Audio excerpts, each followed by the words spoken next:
Vamos a abrir nuestras Biblias ahí en el Evangelio de Juan, por favor, en el capítulo 3. La semana anterior consideramos la entrevista realizada entre nuestro Señor Jesucristo y Nicodemo y vimos cómo nuestro Señor le dio respuesta a una pregunta no hecha, ¿verdad? Le habló de su necesidad primeramente y le dijo que pasó por alto sus palabras y simplemente le dijo que necesitaban nacer de nuevo. Esta es la necesidad prioritaria de todas las personas que están sin Cristo. Esa era nuestra necesidad cuando el Señor nos encontró. Después vimos una breve explicación de lo que es el nuevo nacimiento a la luz de los pasajes del Antiguo Testamento, de cuando el profeta Ezequiel le fue revelado, ¿no? Que el Señor le prometía a su pueblo que la única forma como ellos podrían verdaderamente obedecerle es a través de ser regenerados, de ser nacidos, en los términos de Ezequiel, del agua y del espíritu. Estas mismas palabras fueron las que Cristo recordó a Nicodemo, que como maestro de Israel, él debería conocer, ¿verdad? Entonces, sabemos que esto nos lleva al significado básico de la regeneración, que es una limpieza interior, es una obra realizada por Dios, es una obra que el hombre no puede realizar, sino que necesita ser realizada por Dios, debido a nuestra incapacidad humana, a la depravación humana. Entonces es Dios el que hace esta limpieza interior, una limpieza espiritual, y hace una renovación interior que nos capacita para la obediencia, ¿no? Esos son los dos elementos fundamentales de la regeneración, una limpieza interior y una renovación espiritual para andar en la obediencia. Y finalmente vimos cómo Cristo citó la ilustración de la serpiente de bronce levantada ahí en el desierto, en el capítulo 21 de Números, para hablarnos de la necesidad de mirar a Cristo. De la misma manera, trayendo esa ilustración, dijo, es necesario que el hombre sea levantado para que miremos a Él, para que creamos en Él, a fin de que podamos ser salvos. Y así llegamos a la parte de que nos toca el día de hoy, a partir del versículo 16, donde uno de los textos más conocidos de la Escritura, ¿no? Porque de tal manera amó Dios al mundo que ha dado a su Hijo unigénito para que todo aquel que en Él cree no se pierda, ¿no? Para que todos los que vengan, sin excepción, no importa de qué color son, no importa de qué nacionalidad son, no importa las condiciones en que estén, todo aquel que mira al Hijo tiene vida eterna, ¿no? Entonces, vamos a tratar con este pasaje, enfatizando un poquito del versículo 16 y después comentando hasta el versículo 21, ¿no? Eso es lo que trataremos el día de hoy. Vamos a orar, por favor, nuestro Padre Celestial. Una vez más nos encomendamos a ti en este tiempo, pidiendo de tu ayuda, de tu favor, para que podamos recibir la palabra, la verdad implantada en nuestros corazones y a través de ella seamos convertidos, seamos persuadidos, seamos guiados. Cualquiera que sea nuestra condición, la palabra funcionará para nuestras almas y te pedimos que tú obres poderosamente con esta palabra tal como has prometido, Señor. Te bendecimos y te damos las gracias por todo ello en el nombre de Cristo Jesús. Amén. Entonces tenemos primero comenzamos con una breve explicación de la palabra mundo, porque siendo este texto tan conocido, lo recordamos siempre, ¿no? Cuando era pequeño les decía que veía el béisbol, ¿no? Entonces siempre aparecía en la serie mundial una persona detrás en las gradas del umpire con un letrero que decía Juan 3:16, ¿no? Entonces de esa manera evangelizaba a esa persona, ¿no? Ahí sabía que la cámara iba a estar ahí, levantaba su letrero cada vez que estaba ahí. Juan 3:16, ¿no? El texto más famoso. ¿Qué significa aquí en primer lugar, ¿no? La palabra mundo. Señalaremos esto, hablando en primer lugar de lo que no significa, puesto que el pasaje ha sido muchas veces desvirtuado, torcido, como si enseñara este pasaje una expiación universal, como si esta palabra quiera decir que la palabra mundo, que Juan 3:16 quiere decir que Cristo efectuó en la cruz una expiación por todos y cada uno de los miembros de la raza humana, pasados, presentes y futuros. No, esa es la manera como muchas personas interpretan este pasaje. Eso se conoce como universalismo. Entonces, ¿por qué? Porque dicen, bueno, ya Cristo murió por todos. Entonces, la lógica de ese razonamiento es, bueno, si Cristo murió por todos y cada uno de los miembros de la raza humana, entonces todos y cada uno de los miembros de la raza humana son salvos. Ese sería el razonamiento. Por eso se conoce como universalismo. Pero esta interpretación saca de su contexto histórico gramatical el uso de esta palabra, ¿verdad? El uso de la palabra mundo. ¿Qué significaba la palabra mundo en el tiempo cuando el apóstol Juan escribió este pasaje? Para darles una ilustración, vayan ustedes por favor a Juan 12. Vamos a tomar varios ejemplos, que la palabra mundo tiene muchos significados y no siempre significa o no siempre se interpreta como todos y cada uno de las personas de la raza humana. Aquí tenemos una ilustración en Juan 12, en el versículo 19, cuando Cristo está hablando, ¿no? Después de la resurrección de Lázaro, y claro, sus opositores, los fariseos, estaban ahí para molestar, y dice ahí en el versículo 19, ellos estaban incómodos, ¿no? Porque la resurrección confirmaba, es una señal más de la divinidad de Cristo, un milagro más que apuntaba hacia nuestro Señor Jesucristo. Entonces ellos estaban tratando de que la gente no siguiera a Cristo, ¿no? Entonces no tenían éxito, ¿verdad? ¿Sí? Porque la gente veía las señales y decía, no, sí, es el Mesías. Ahora, los fariseos expresan esta palabra aquí en 12:19, después dice, más los fariseos, desde el 18, por lo cual también había venido la gente a recibirle, porque había oído que él había hecho esta señal, la señal de la resurrección de Lázaro. Mas los fariseos dijeron entre sí, ¿veis que nada aprovecháis o veis que nada aprovecha? He aquí, el mundo se va tras él. Entonces, la pregunta aquí sería, ¿qué significa la palabra mundo ahí? ¿Todos y cada uno de los miembros de la raza humana? ¿O significa las personas que estaban ahí en ese momento en Jerusalén y que seguían a Jesús, ¿no? La mayor parte de las personas. O sea, se usaba la palabra mundo así como nosotros la usamos, ¿no? Fuiste a la fiesta, fue todo el mundo. O sea, que todo el mundo fue a la fiesta. Todos y cada uno de los miembros de la raza humana estuvieron en la fiesta. No, lo usamos en un sentido reducido, ¿verdad? Ahora, vea usted en Romanos 11, la escritura también usa el término en la misma manera que estamos escuchando. Romanos 11, Romanos 11, en el versículo 11. El apóstol Pablo se tomó 11 capítulos para hablar de la redención y la manera como la redención es hecha, cómo Dios toma al hombre en una condición caída y a través de la obra de Cristo es justificado e introducido a un proceso de santificación. Todo este proceso es realizado en cada uno de los elegidos y entonces llegamos al capítulo 11, donde Pablo explica que esta salvación y esta elección, tanto de judíos como de gentiles, no quiere decir que Dios haya menospreciado a Israel.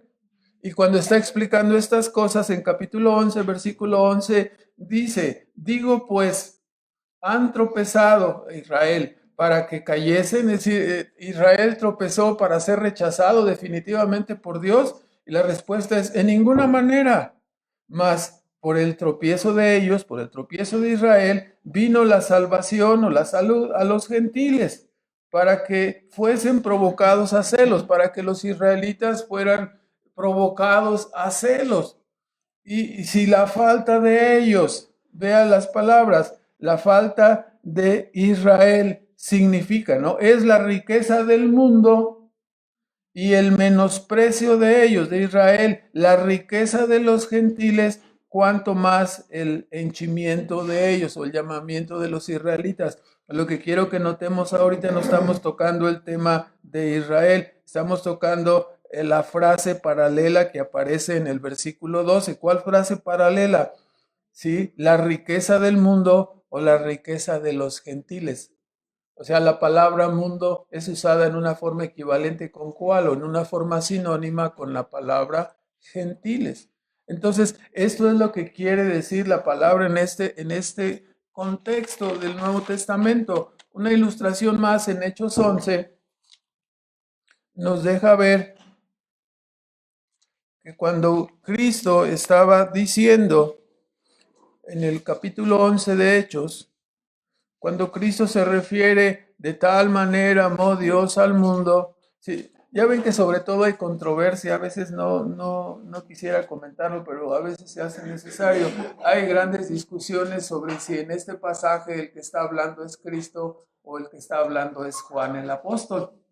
Entonces, no nos ponemos a pensar nunca en eso, ¿no? Porque en algunas Biblias, que son las Biblias que vienen resaltadas en rojo, las palabras de Cristo, en algunas aparece en rojo este pasaje del capítulo 3 de Juan, versículo 16 al 21, y algunas que son también resaltada esta palabra, algunas versiones no tienen en rojo estas palabras. Ya se pueden ustedes dar cuenta de la controversia, ¿no? Unos consideran que las palabras fueron dichas por el apóstol Juan, otros consideran que las palabras fueron dichas por Cristo. ¿Cuál es la solución? La Biblia es la palabra de Dios, hermano. Si fue inspirado Juan o fueron las palabras de Cristo, nos afectan y las recibimos como la verdad de Dios. Entonces, pero bueno, estamos aquí en Hechos 11. Y en esta parte nos vamos a fijar que no solamente el uso de la palabra mundo era equivalente o sinónimo de gentiles por parte del apóstol Juan, pero aquí en Hechos 11 notamos que el apóstol Pedro fue dirigido por una visión a la casa de Cornelio, que era un gentil, para predicar el evangelio. Entonces, Pedro, como era muy celoso y era un poquito cuadrado en su razonamiento, dijo, no, yo no voy a la casa de un gentil, ¿verdad? No me voy a meter ahí. Entonces, 3 veces le muestra el mismo sueño diciendo, un lienzo con animales, mata y come. No, yo no he comido animales inmundos, o sea, entonces 3 veces él lo dijo, así de tercos somos algunos cuando nos están hablando, ¿no? Nos necesitan decirnos 2 o 3 veces o hasta más. ¿Verdad? Porque somos medio duros, ¿verdad? Medio obstinados. Entonces, así Pedro recibe esa visión y todo se trataba de ir a predicar a la casa de Cornelio, un gentil, ¿no? Entonces el Pedro como judío decía, no, yo no me acerco ahí, ¿verdad? No, que vayas.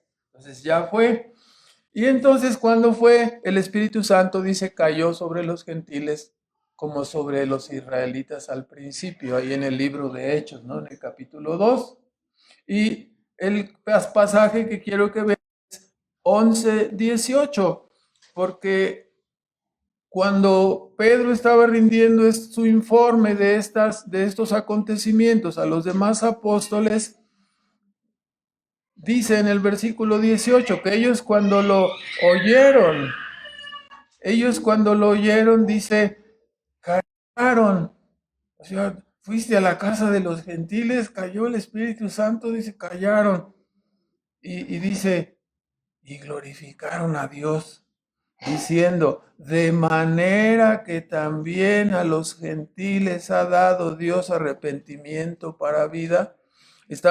Era una sorpresa todavía para ellos que los gentiles fueran salvos. ¿Por qué una sorpresa? Porque tenemos toda una historia en el Antiguo Testamento donde solamente Dios trataba con el pueblo de ¿qué? De Israel. Las demás naciones fueron dejadas. Entonces había un prejuicio, nada más nosotros somos el pueblo elegido, los demás no. Entonces que haya llegado el evangelio a los gentiles era una sorpresa para ellos. Oh, qué bárbaros. Y vea otra, para que vea usted cuánto Hechos 22, son argumentos que hemos platicado en otro contexto, Hechos 22, en el versículo 21, cuando Pablo está dando su testimonio, y aquella ocasión cuando aparentemente estaba allí en aquella fortaleza, ¿no? En aquella torre que se llamaba la Torre Antonia, que estaba cerca del templo. Entonces, ya cuando se alborotó la multitud, él dijo, dame chance de hablar, le dijo al tribuno, entonces le dio permiso de hablar y comenzó a predicar y parte de su sermón estaba hablando de cómo había venido Cristo a su nación, y ya en el versículo 21 él platicó cómo había sido que Dios se apareció a él en el camino a Damasco y cómo le dijo, ¿no? Versículo 21, 22, 21 de Hechos, ve porque yo te tengo que enviar lejos a los gentiles. Esto fue lo que le dijo, lo que le dijo el Señor a Pablo. Ve porque te voy a enviar lejos a los gentiles. Y todo el auditorio que estaba ahí debajo de las gradas eran israelitas, ¿verdad? Entonces vean lo que pasó en el versículo 22. Le oyeron hasta esta palabra. ¿Cuál palabra? Gentiles. O sea, ni siquiera soportaban ¿qué? Oír la palabra. Luego se molestaron, alzaron la voz diciendo, quita de la tierra a tal hombre, porque no conviene que viva. O sea, por el mero hecho de pronunciar la palabra gentiles, ya debía ser anulado, se le debía quitar la vida, de acuerdo a la opinión de toda esta turba, ¿verdad? Entonces, ¿era pequeño el prejuicio en contra de los gentiles? Era muy grande, ¿verdad? Entonces, nos damos cuenta, regresamos a nuestro texto, cuando Juan dice, de tal manera amó Dios al mundo, de tal manera Dios amó a los gentiles, que ha dado su unigénito. Era una bomba para el pueblo israelita escuchar esto, ¿no?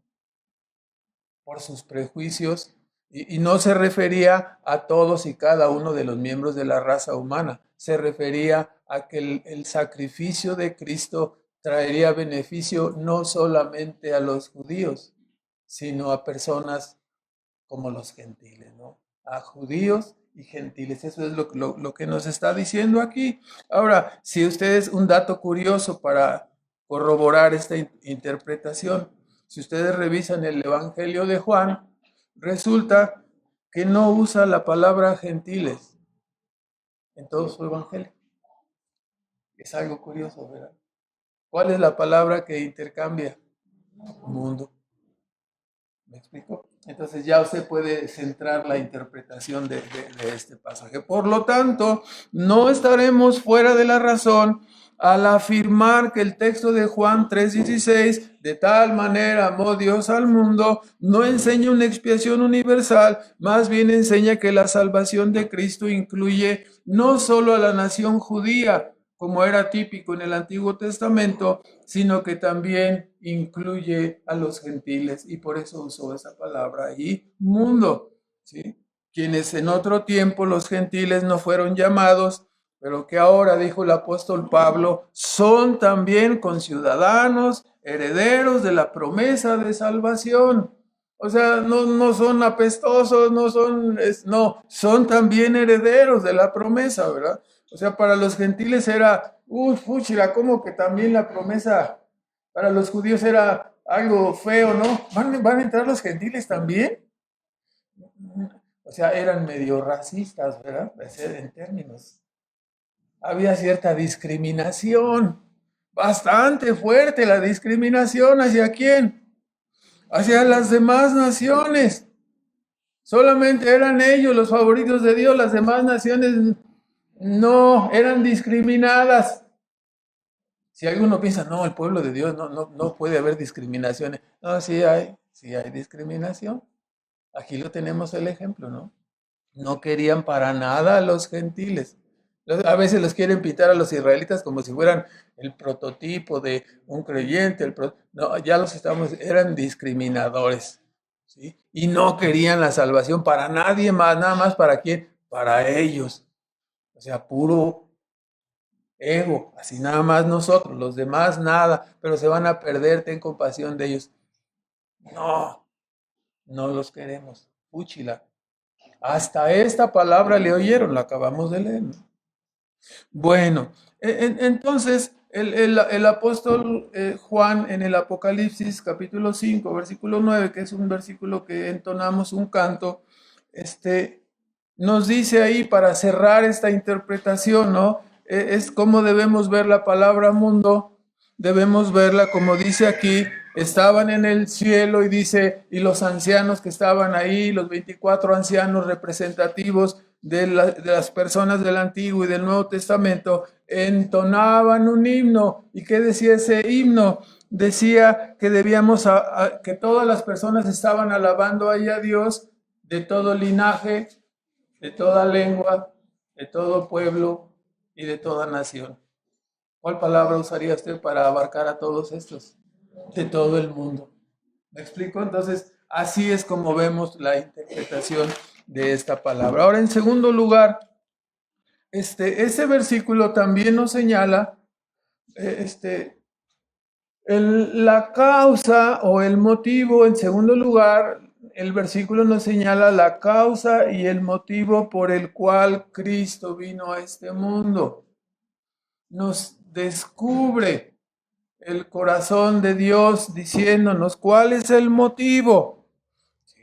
El motivo señalado es el amor, ¿no? Nos indica de tal manera que amó Dios al mundo, que ha dado a su Hijo unigénito. Eso nos explica el motivo, la causa por la cual Cristo vino. ¿Qué le movió a venir?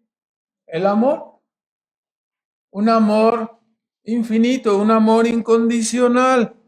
El amor que le impulsó a salvar, no estaba obligado. Cuando se refiere a este amor de Dios, el apóstol usa este calificativo: de tal manera amó Dios.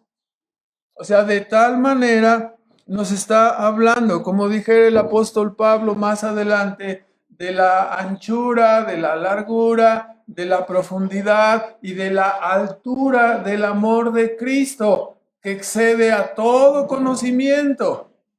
Ahí en Efesios 3, 18 al 21 está este pasaje.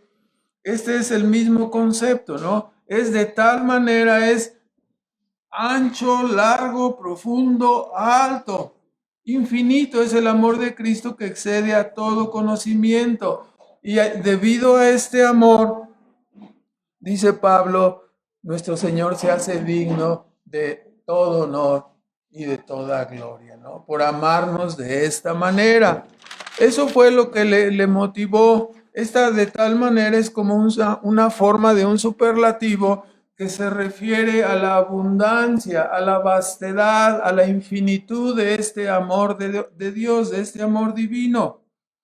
Así que de esta forma expresa el apóstol Juan el amor infinito de Dios para su pueblo escogido. Dios se entrega en un amor pleno por su pueblo a través de la persona divina de su Hijo, ¿no? Uno dice, no, siempre citamos esta ilustración, cuando tú llegas el día del cumpleaños de alguien en tu casa, ¿no? Puede ser el hijo, la esposa. Vamos a hablar de la esposa y el esposo. Y llega con una corcholata, como que, ¿cuánto es el amor? Es una corcholata, ¿no? Entonces es algo ínfimo, ¿verdad? Entonces el esposo o la esposa procuran llegar con ¿qué? Con algo que se te agradezca, como decía un buen hermano, ¿verdad? Algo que se te agradezca. Así, ¿no? Algo bueno. Entonces, si nosotros hablamos aquí del amor de Dios, ¿cuánto sería aquello por lo cual Dios tendría que ser calificado correctamente como que hizo algo excelente, ¿no? Si Él nos manda a negarnos a nosotros mismos y amar a los demás como a nosotros mismos, ¿qué hizo Él? Nos amó del tamaño que Él puede amar. ¿Y cuál es ese tamaño? Es un amor infinito. Entonces, ¿cómo se demuestra un amor infinito? Entregando una cantidad infinita. ¿Quién se entregó? Nuestro Señor Jesucristo. ¿Sí? Entonces, este es el asunto aquí. la demostración es manifiesto el amor infinito de Dios dándonos a su amado Hijo. Solo la entrega de su Hijo pudo manifestar en forma completa este amor eterno, este amor infinito de Dios, ¿no? En esta sección no solamente se manifiesta pues el motivo, la causa que es el amor, la que movió a Dios a entregar a su Hijo, el tamaño de este amor. En esta sección también el apóstol corrobora la ilustración de la serpiente de bronce que había dado con anterioridad, señalando a qué cosa. Dice, de tal manera amó Dios al mundo que ha dado a su Hijo unigénito para que todo aquel que en él cree, no se pierda, mas tenga vida eterna. ¿Qué es el creer? Él había dicho, así es necesario que sea como fue levantada la serpiente de bronce. Todos los que eran mordidos por las serpientes ardientes, pero miraban a la serpiente de bronce, vivían. Y así Cristo es levantado para que todo aquel que le mira, cree en Él, tiene fe en Él, todo aquel que cree, este es el medio para la salvación, la fe, el mirar a Cristo, el creer, es el medio para que un pecador convicto se apropie de la salvación y viva. Es lo que nos está diciendo, lo está corroborando otra vez. La mente del hombre natural siempre le dirá, no, tú no estás listo. Tú no estás listo para la salvación, te hace falta preparación. No, necesitas hacer buenas obras. El hombre natural dirá que necesitas portarte bien, necesitas ser bueno para que puedas ser salvo. Necesitas, en el mundo católico, no necesitas tener los sacramentos para poder, todos los sacramentos. Entonces, o necesitas hacer, algunos piensan, no quieren recibir algún beneficio, quieren hacer o reciben algo y luego quieren hacer que una acción compensatoria, las obras. No podemos recibir así gratis, luego queremos compensar, luego queremos hacer, luego queremos reponer, igualar y en este caso, aunque a veces se puede hacer, en este caso no hay tal manera de hacerlo, ¿verdad? ¿Cómo vamos a devolver un amor infinito? No podemos, somos incapaces de hacerlo. Entonces debemos extender nuestra mano como por dioseros para ser salvados. Entonces, las personas piensan, la mente del hombre natural, que hay que ganarse el favor de Dios. Sin embargo, la doctrina que fue preponderante en el tiempo de la Reforma, ¿no? Las tres grandes solas, sola fe, sola gracia y sola escritura, ¿no? La sola fe sigue latiendo, ¿no? Esa doctrina que fue preponderante para derrumbar dentro del mundo de la iglesia común, de la iglesia católica, se derrumbó todo el circo de las indulgencias para dar paso a un movimiento que gracias a Dios ha alcanzado hasta ahora en nuestro tiempo, ¿verdad? Ha alcanzado enarbolando que el hombre no puede comprar la salvación, enarbolando que la salvación solamente puede ser obtenida por una fe sencilla, por una mirada, dice, una mirada, por la fe, por creer en Cristo. Entonces solo es lo que basta, solo mirar a Cristo, solo creer en Él es suficiente para la salvación del alma. Claro, aunque esto es muy sencillo, sabemos que las consecuencias en una persona se hacen manifiestas, ¿verdad? No puede decir uno, no, yo ya creí. O sea, cuando tú crees, ¿qué pasa en tu corazón? ¿Permanece incrédulo, rebelde? No, hay un cambio notorio, ¿verdad? Que desemboca en la conversión. Ahora, entonces, vemos estas cosas aquí en este versículo 16 y vemos ahora en el versículo 17 una explicación en tercer lugar de no solamente vimos ahora entonces la causa o el motivo por el cual Dios vino a salvar, que es el amor. En el versículo 17 nos habla también del propósito de la venida de Cristo. Todas estas cosas parecen evidentes, ¿no? Pero vamos ratificándolas. Versículo 17, no envió Dios a su Hijo al mundo para que condene al mundo, mas para que el mundo sea salvo por él. El propósito de venir al mundo no es condenar. ¿Cuál fue el propósito? Salvar. Recapitulando, ¿no? Desde el principio, Cristo es el Verbo, con Él se nos apareció la vida, ¿sí? Dice el apóstol Juan que su testimonio concuerda con el de Juan el Bautista y que Cristo es el Hijo de Dios, que las señales hechas por Él corroboraban su identidad como Hijo de Dios. Nos dice que su amor fue el motivo para venir, que la fe o el mirar a Cristo es el método de la gracia para salvar, y ahora nos confirma, ¿no?, que su propósito al venir es salvar. Ese fue su propósito. Y es que pareciera redundante, pero el apóstol Juan trae a nuestras mentes el hecho de que sobre nuestro mundo pesa ya de antemano una sentencia de condenación. El mundo no necesita ser condenado, ya está condenado. Entonces, Cristo no vino para condenar al mundo. ¿Qué está diciendo? Vino para salvar. ¿Sí? Esta sentencia es el estigma de condenación que pesa desde la entrada del pecado en la caída de Adán. Por lo tanto, el propósito de Cristo no es condenar, pues cada descendiente de Adán nace con una naturaleza enemistada contra Dios y con una sentencia condenatoria en su contra. O sea que ya voy naciendo y ya voy perdiendo. Ajá, sí. O sea que ya cuando entro al mundo ya estoy descalificado. Ajá, eso es lo que quiere decir. Desde que, pero todavía no he hecho nada. Ya perdí. Ajá, ya estás perdido. Oye, inmediatamente la persona reacciona de una manera violenta. No creen esto. De antemano sabemos que esta doctrina bíblica de la depravación humana choca contra la idea humanista que enseña que el hombre nace puro e inocente y que, bueno, ya cuando llega a este mundo salvaje, así como lo de las alitas, ¿no? Así es guay, no sé cómo se dice, es un mundo salvaje, ¿no? Así cuando llega el bebé puro y santo y el ambiente lo corrompe y lo destruye.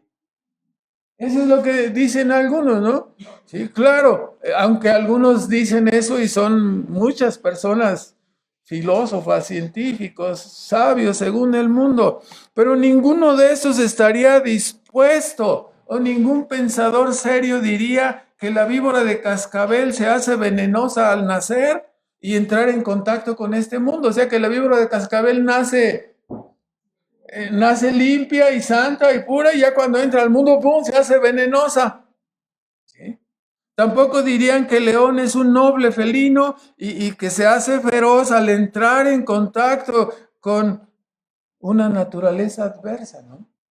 ¿Es así? No, la víbora es venenosa por naturaleza y el león es terrible por naturaleza, es feroz por naturaleza. De la misma manera, los seres humanos no nos hacemos pecadores cuando llegamos aquí. ¿Sí? El ambiente no nos convierte en pecadores. Claro, hay ambientes que sí influyen y dañan, no podemos negarlo. Pero los seres humanos somos tal como hemos descrito la víbora o el león, la víbora de cascabel o el león. Somos pecadores no por la influencia del ambiente, sino por nuestra naturaleza caída. Lo único que sucede es que cuando nacemos se empieza a desarrollar esa naturaleza caída y cada vez vamos manifestando más la enemistad, la adversidad en contra de Dios. Esta es la sentencia bíblica, ¿no? Y esta sentencia bíblica es confirmada por la experiencia, por la historia y por la realidad de nuestro mundo. ¿Sí? No, se levanta el cúmulo de cientos de miles de padres diciendo, no, yo protesto, mi hijo es puro, Mi hijo es un santo, es totalmente perfecto, nunca se enoja, nunca hace rabietas, nunca desobedece, nunca es necesaria la disciplina para él, siempre es obediente y noble, amoroso, tierno, siempre dispuesto a obedecer. ¿Así es? No, tenemos casi, no quisiera decir la palabra demonio, pero el que es de Tasmania o algo así, vamos a decir, ¿no? O sea, nacen nuestros hijos y ¿qué sucede? Se desarrolla su inclinación pecaminosa. Y nosotros no lo queremos, no lo quisiéramos, pero la realidad de nuestra propia vida y la realidad de la vida de nuestros hijos nos confirma qué cosa, que no son puros y santos, que el ambiente no los corrompe, ya traen la maldad en sí mismos, ¿no? Ya la traemos. Entonces, bueno, por ello el apóstol Juan señala que Cristo no vino a condenar, Cristo vino para salvar. El ser humano ya está apartado de Dios, ya está sentenciado, ya está condenado. La venida de Cristo no fue para condenar a los hombres. ¿Para qué fue? Para salvar. Es lo que nos está diciendo. El propósito divino es desde todos los puntos de vista, entonces, loable, bondadoso, amoroso. Vino para salvar, vino para restaurar al hombre caído. Estas son palabras maravillosas que examinándolas, ¿para qué vino Cristo? Porque es el reducto de salvación, porque es el camino de la verdad. Solamente a través de él nuestra terrible pecaminosidad, nuestra terrible condición puede ser solucionada. Aquí sí valen los calificativos y los apelativos de no estás solo, hay esperanza para ti, hay una oportunidad porque Cristo vino para salvar. Condenado ya sabemos que estamos de antemano. El propósito divino, como dice Romanos 5:8. En este pasaje nos dice, ¿no? Que en esto queda demostrado o en esto se muestra el amor de Dios, en que siendo nosotros pecadores, dice, mas Dios muestra su amor, versión 60, para con nosotros, en que siendo aún pecadores, Cristo murió por nosotros. Dios encarece, Dios muestra, Dios demuestra su amor, un amor infinito. Es lo que está demostrando Dios cuando los seres humanos que se atreven a decir, ¿no? Porque ocurre una explosión de una bomba atómica, porque ocurre una tragedia nuclear, porque ocurre un gran ciclón o cosas así, una erupción de un volcán y mata a muchas personas. Entonces, ¡ay! Empiezan a gritar, ¿no? ¿Dónde está Dios? ¿Dónde está el amor de Dios? Y el asunto es, la respuesta está aquí. ¿Dónde está el amor de Dios? O sea, tú ves una casa incendiada, ¿sí? Con las llamas a todo lo que dan, y claro, lo primero que haces es meterte a salvar a las personas, ¿no? ¿Eso es lo que hacemos? ¿Por qué no? Dice, no, pues huyo. Entonces, ahora póngase en el lugar divino, ¿no? En la posición de Dios. Dios mira a la humanidad caída. ¿A cuántos? Todos. No hay uno, no hay ninguno. No quedó nada. ¿Qué voy a hacer? Está la casa incendiada, está destruida. ¿Qué voy a hacer? ¿Me voy a ir a meter? Y Dios dice, voy a demostrar mi amor para la raza humana caída, viniendo a este mundo para salvar, metiéndome a este edificio en llamas, metiéndome para rescatar a aquellos por los cuales Cristo murió, ¿no? Entonces, por eso el apóstol dice, Dios muestra su amor. Es una demostración. El hecho de que Cristo viniera al mundo es una demostración patente del amor de Dios para toda la humanidad. salvo los creyentes. Nadie más puede apreciar este amor, ¿verdad? Todo el mundo malinterpreta este acto divino. Entonces, pero ese es el propósito. Dios muestra su amor, encarece su amor infinito hacia este mundo caído, ¿sí? Viniendo a redimir, viniendo a rescatar. Por lo tanto, regresando a Juan 3, en el versículo 18, el versículo 18 del capítulo 3 del Evangelio de Juan, nos dice, confirmando, el que en él cree no es condenado, mas el que no cree ya es condenado, porque no creyó en el nombre del unigénito Hijo de Dios. ¿Sí? El versículo confirma, solamente la persona que mira, solamente que la persona que cree en él será salvado, pero el que no cree, ¿qué dice? Ya ha sido condenado, ya es condenado. O sea, una persona condenada en aprietos, entonces estamos allí y la persona, le tiramos el lazo para que se agarre y se amarre y poder sacarlo de su peligro mortal, ¿no? Pero la persona le tiran el lazo y lo toma y dice, no lo quiero. Y lo avienta para un lado, ¿no? Entonces, y vamos en el mar y navegando y encontramos ahí entre América y Europa a la mitad, encontramos ahí un náufrago, ¿no? Entonces, inmediatamente un náufrago suena la chicharra y todo el mundo le arroja el salvavidas, ¿no? Y el náufrago dice, adiós, déjenme aquí.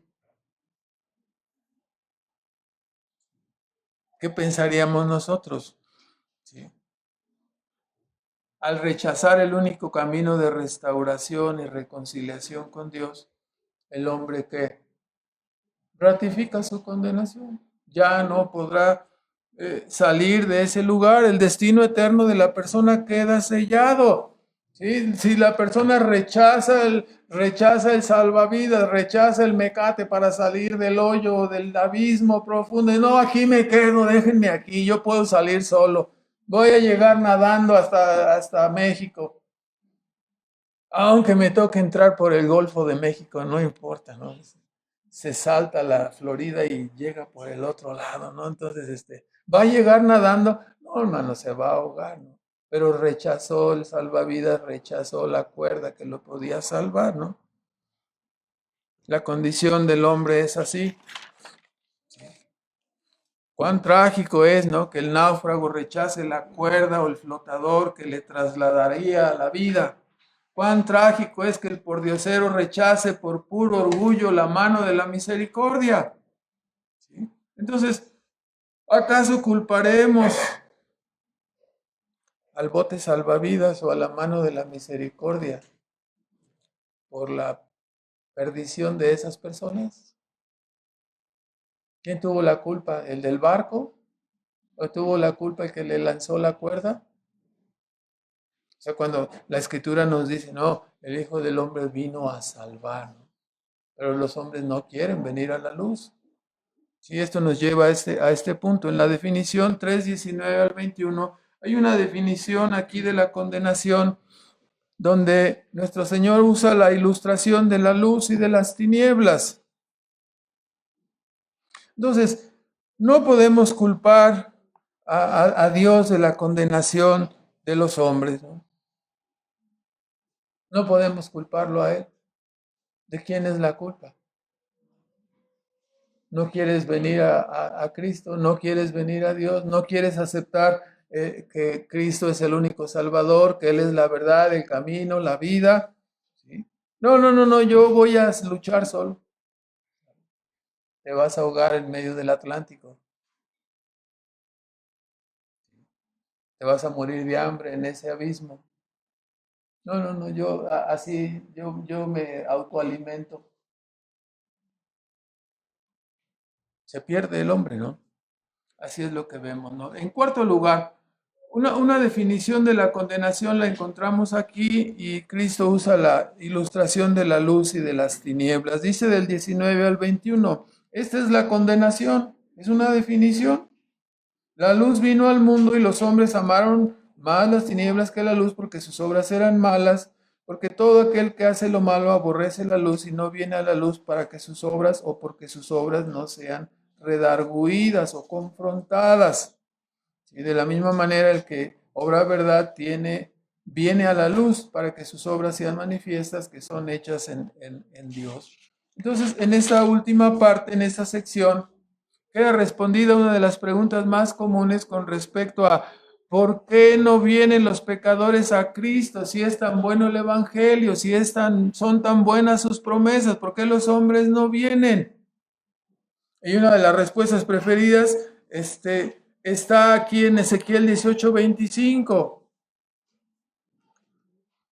O sea, una de las respuestas preferidas, en especial por los que han escuchado el Evangelio, que dicen, no, yo ya escuché el Evangelio, pero no me convence. No estoy persuadido. No estoy de acuerdo con ciertas cosas que Dios ha hecho, ¿no?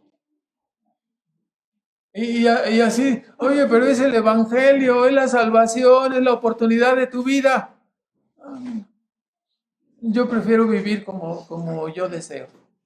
Y así, ¿no? En Ezequiel 18:25, Israel acusaba a Dios diciéndole, no, es que los caminos de Dios no son rectos, se cometió una injusticia en el desierto, vamos a poner la ilustración, ¿no? O sea, Dios nos trajo por ahí en el desierto y había mucho sol, eso es injusto, ¿no? O sea, pero te dio agua, te dio maná, te trasladó, te cuidó, te guió. No. Decían los israelitas, ¿sí? Que los caminos del Señor no son rectos.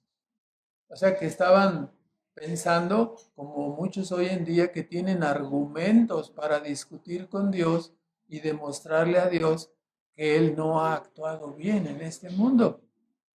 ¿Ha conocido personas usted así? Sí, hay personas así. Y se sienten muy seguros de sí mismos, ¿no? Que dicen, no, yo le voy a decir 2 o 3 cosas a Dios cuando esté ahí. O sea, se ponen así en ese plan terrible, ¿no? Y Dios dice simplemente en Ezequiel 18:25, dice, más bien, dice, vuestros caminos no son rectos. O sea, no soy yo, dice Dios, son ustedes. Los caminos de ustedes no son rectos. El omnisciente, el omnipresente, el que lee la mente, el que entiende los motivos y las intenciones de antemano, te dice, el problema eres tú.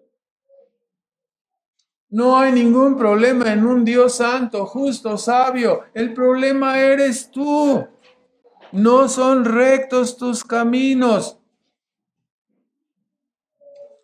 Algunos de los que han escuchado el Evangelio dicen, no, es que sí he escuchado y sí parece bueno, pero esa doctrina de la predestinación me confunde. Yo no sé si soy predestinado o no y por eso no voy. Ahora resulta que la elección es su pretexto, ¿no? No vienen porque no saben si son predestinados. Y de esta manera se quitan el peso de su responsabilidad y lo avientan sobre Dios. ¿No? Como no sé si soy predestinado, ahí te va la responsabilidad a ti y ya. Ay, qué bien se siente, ¿no? Todavía traes el peso ahí de tu responsabilidad. Aunque avientes el costal, aunque de papas y todo lo demás, la responsabilidad sigue siendo tuya, ¿no? Dios dice, no puedes acusarme a mí, no hay manera de acusar a Dios. Tus caminos son los que no son rectos. Y es precisamente lo que Cristo nos dice en este pasaje. La respuesta de Dios es que los hombres no quieren venir a Dios, simplemente por 3 razones. Primera razón, porque aman las tinieblas. Segunda razón, porque aborrecen la luz. Tercera razón, porque sus obras son malas y no quieren ser confrontados ni redarguidos. Esas son las 3 razones. O sea que no es así. Lo que pasa es que tú no conoces mi vida y estás hablando a la ligera. No, el que dice esto es Dios. El que te lo está diciendo es Dios. O sea, tú no vienes a mí porque amas las tinieblas, porque estás inclinado. Y Dios sabe todas tus intenciones, Dios conoce tu mente y tu corazón. No puedes decir que no. Sí, Dios sabe. Nuestra frase preferida, lo que hiciste el verano pasado. Dios sabe todo lo que hemos hecho, ¿no?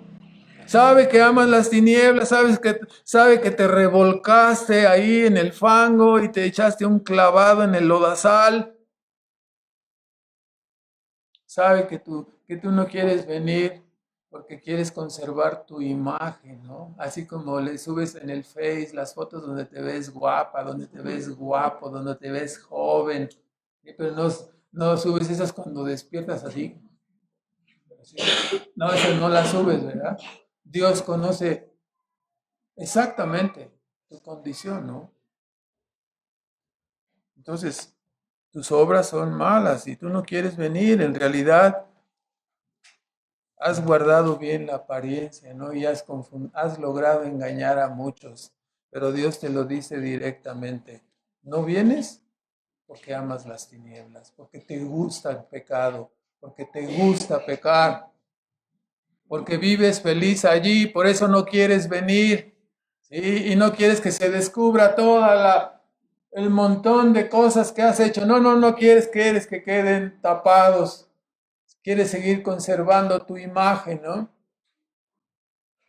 No es así en nuestro tiempo, no es así con los seres humanos hoy en día también. Entonces estas razones concuerdan con la respuesta divina. Cuando el hombre le dice, es que tus caminos no son rectos, dice, más bien, ¿no son torcidos tus caminos? Y la respuesta es que sí, son torcidos nuestros caminos. En tiempos de Cristo, los que eran leprosos se apartaban para que los demás no vieran su terrible apariencia y sus deformidades, y especialmente se apartaban porque alguien que tocaba a un leproso se contaminaba ceremonialmente y ya no podía participar de la adoración del pueblo de Israel. Entonces no querían encontrarse con uno de estos ni tocarlo para no ser contaminados ceremonialmente. De la misma manera ocurre hoy. Como el Evangelio es la verdad absoluta de Dios, la luz de la verdad, esa luz descubre, ¿no?, la gran deformidad de los conceptos y estilo de vida del mundo. Quedan expuestos ante los absolutos morales, quedan expuestos y son confrontados por la luz de la verdad. Por eso los hombres no quieren venir. ¿Qué es lo que hace entonces el, el animalito que está acostumbrado a la oscuridad? Cuando se enciende una luz, trata de meterse atrás de una piedra, trata de escarbar, esconderse. Los hombres tratan de huir, tratan de justificarse. Algunos se victimizan. Soy un pobre venadito que habita en la serranía, ¿no? Entonces, así, para mantenerse alejados de la luz y que su verdadero carácter no sea manifestado por el Evangelio, por la verdad. Cuando las personas dicen, no, es que no quiero oír el Evangelio, no quiero que me prediques, ven, te invito a que oigas el Evangelio, no quiero ir. ¿Por qué no quiere venir? Ya lo estamos escuchando. No quiere que sus maldades sean manifestadas, no quiere que la verdad le ilumine en su mente y salga el cochambre y la basura que está ahí. Esta es la ilustración que Cristo usó, ¿no?, respecto a la luz y las tinieblas. Como el camino de los hombres está apartado de Dios y de su luz, por lo tanto no quieren acercarse para que las tinieblas de su vida no sean descubiertas. O sea, ¿tú crees que no están descubiertas? Dios te lo dice en su palabra. Dios es omnisciente. Dios conoce cada detalle de nuestras vidas, cada detalle de tu vida, de mi vida, tus escapes, tus pensamientos, tus intenciones. No estás enojado, pero dijo, no, papá, te odio y te quiero matar. Dios sabe que pensaste eso, ¿no? ¿Sí? Ay, maestra, qué simpática. ¿Cómo la aborrezco? ¿sí? Todos esos pequeños detalles que aparentemente pasan desapercibidos, Dios los tiene contabilizados. Entonces, las personas no quieren acercarse a la verdad porque aman las tinieblas, porque no quieren que sus obras sean redargüidas y definitivamente porque aborrecen la luz. Eso fue lo que dijo Cristo, ¿no? Qué condición más terrible, ¿no? Les gusta a las personas la corriente del mundo porque allí son aprobados y aplaudidos. Les gusta ahí porque ahí sí les echan porras, ¿no?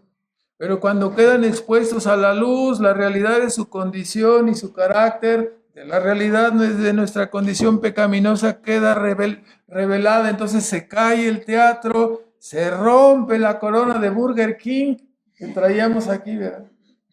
Y ya sale quienes verdaderamente somos. Entonces,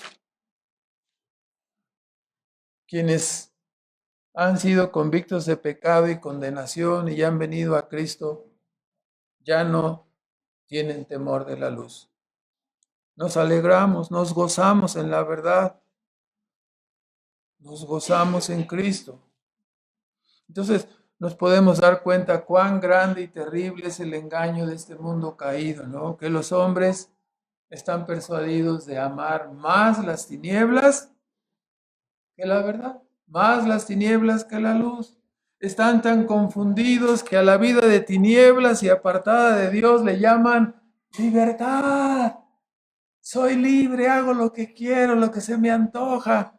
No estoy sujeto a nada. Así me gusta vivir. Así que nadie me reprenda nada de lo que yo hago. Yo soy el rey. Yo soy como Dios y ya hago lo que se me antoja. ¿Y qué? Eso es lo que quiere cada persona, ¿no? Ese es el pecado que mora en cada uno de nosotros. Y a la vida de obediencia dicen, ay no, qué rutina tan fastidiosa. Leer, orar, asistir, escuchar, ay, qué cansancio, qué asco. Les da asco. No quieren ese estilo de vida, ¿no? Una vida ¿qué? Sin tele, sin fútbol, sin perdición, sin chelas, sin vino, sin... ¡Ay! No, qué feo mundo. ¿Ah, sí? ¿Crees que en el cielo vas a encontrar una cantina o qué te imaginas? No, hermanos, es una verdadera aberración. La mente ha sido trastornada de tal manera, como dijo Isaías, ¿no? Isaías 5:20 y 21, ¿no? Los hombres llaman a lo bueno malo y a lo malo bueno. Está trastornado todos los valores, ¿no? Es terrible. A la luz le llaman tinieblas y a la tiniebla luz. Entonces, solo viniendo a la luz y solamente humillándonos a Cristo y reconociendo que hemos pecado contra Él, contra su palabra, es que encontramos el camino de retorno para la restauración. Como siempre tomamos la ilustración de la taza, ¿no? Nos caímos, nos rompimos, la taza quedó hecha añicos. No hay manera de pegarla, ¿verdad? Pero cuando hablamos de Dios, para Él no hay nada imposible. Dios es capaz de restaurar esta taza caída, ¿no? Esta taza rota, esta taza despedazada, por medio de la obra de Cristo, por medio de una sustitución maravillosa en la cruz del Calvario. Ese es el camino de la restauración. Se rompió nuestra vida, se destruyó, destruimos personas, hicimos daño, causamos terror donde quiera que anduvimos, dejamos un rastro de inmundicia. ¿Cómo poder salvarnos? El camino de la restauración es a través de Cristo. Él sí puede reparar la taza quebrada en 1000 pedazos y la deja mejor que nueva a través de la obra de Cristo. Él sí puede hacerlo. Qué maravillosa palabra, no hay restauración. Si Dios no nos hubiera abierto los ojos, hubiéramos perecido igualmente como todos los demás, hijos de ira como los demás.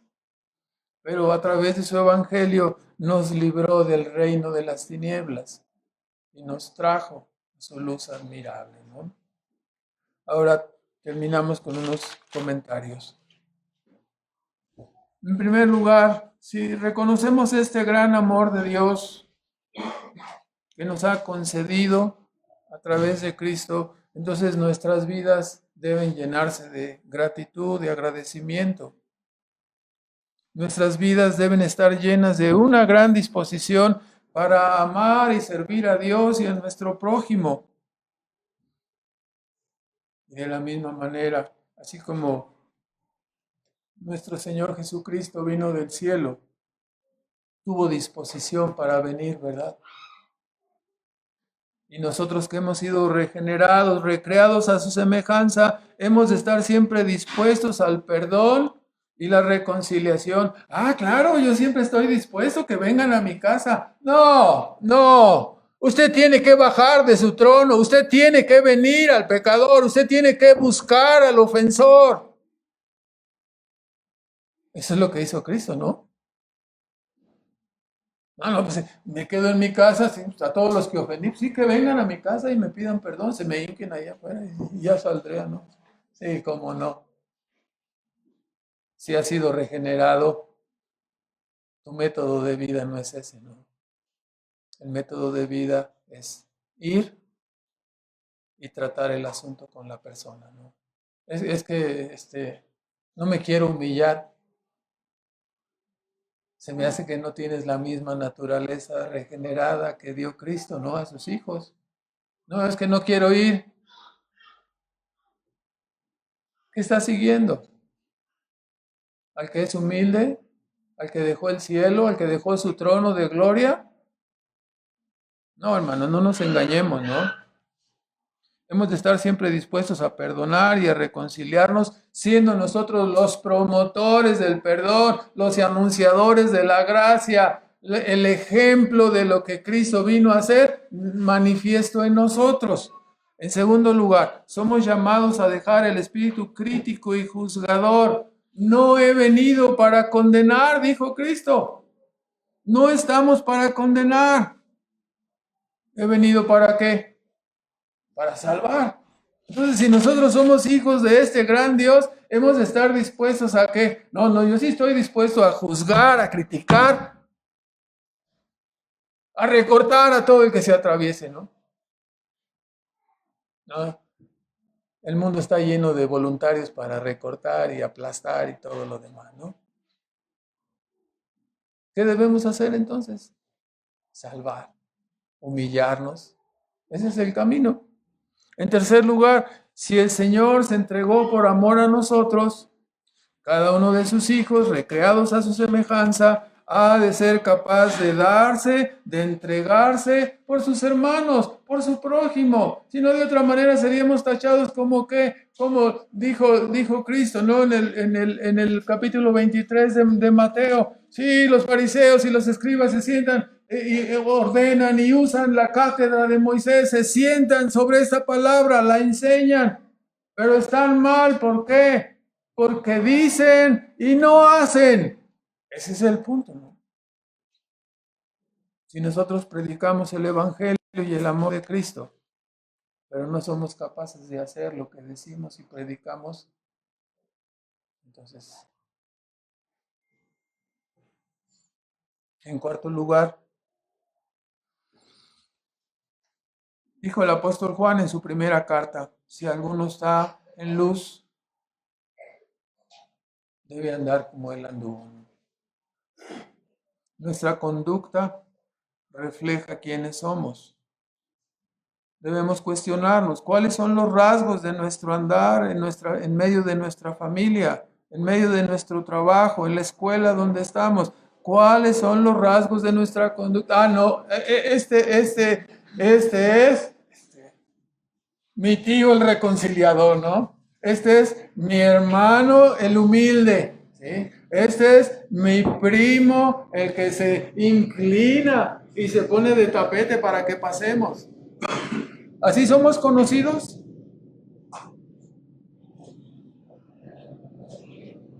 En quinto y último lugar, en la parábola de la gran cena, Lucas 14:17, Cristo envió a sus siervos a predicar y les dijo, vayan al pueblo y anuncien. No nos recibieron.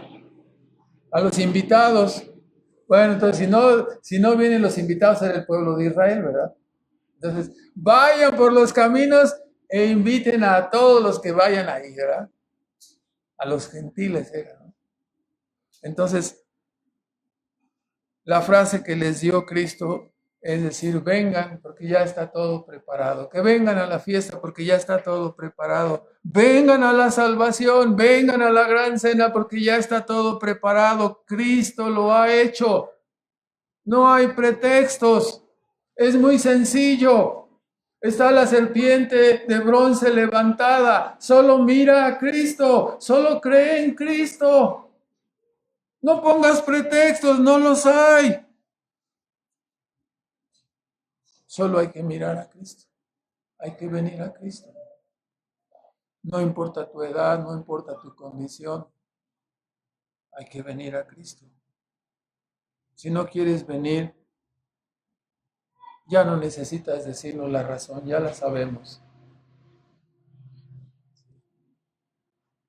No quieres venir a la luz para que tus obras no sean redargüidas.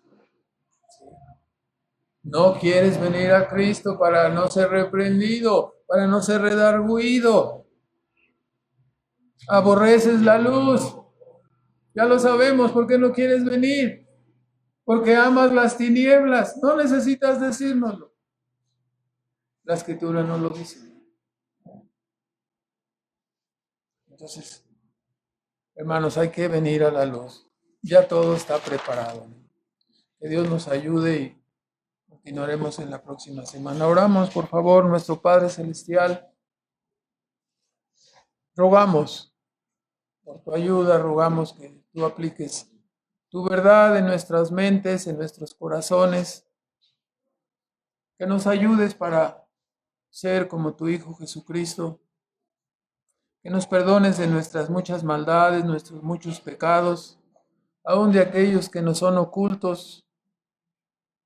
Nos inclinamos delante de ti, Señor, reconociendo que no somos dignos de tu amor, de tu misericordia, reconociendo que nos falta mucho para ser como tú, Señor, que te humillaste, que dejaste tu trono de gloria para venir a este mundo, a redimir a los pecadores.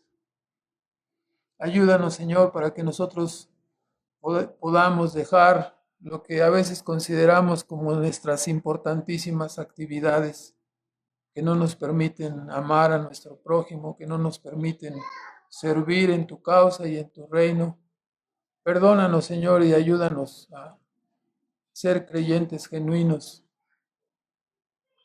Pedimos tu bendición sobre tu palabra y rogamos especialmente por aquellos que aún no te conocen, que tu gracia transforme sus vidas que se convertirán en miseria si no vienen a la luz. Te rogamos tu bendición sobre tu palabra y te damos las gracias en el nombre de Cristo Jesús. Amén.